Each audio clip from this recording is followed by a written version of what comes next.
बिल्मिने च श्रुताय च श्रुतसेनाय च नमो दुन्दुभ्याय च हनन्याय च नमो दृष्णवे च प्रमृषाय च नमो दूताय च प्रहिताय च नमो निषङ्गिणे च श्रुतिपते च नमस्ते चायुधिने च नमस्वायुधाय च सुधन्वने च नमः श्रुत्याय च पथ्याय च नमः काट्याय च नेप्याय च नमः सोत्याय च सरस्याय च नमो नाद्याय च सन्ताय च नमः कोप्याय च वट्याय च नमो वर्ष्याय च वर्ष्याय च नमो मेघ्याय च विद्युत्याय च नमः इन्द्रियाय च दप्याय च नमो वात्याय च रेश्म्याय च नमो वास्तव्याय च वास्तुपाय च नमः सोमाय च रुद्राय च नमस्ताम्राय च अरुणाय च नमः चङ्गाय च पशुपतये च नमः उग्राय च भीमाय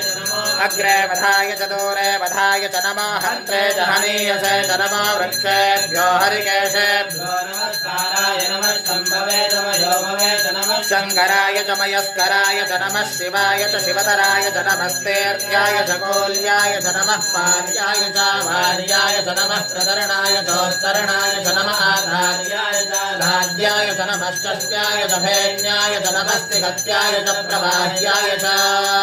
नमः हिरण्याय च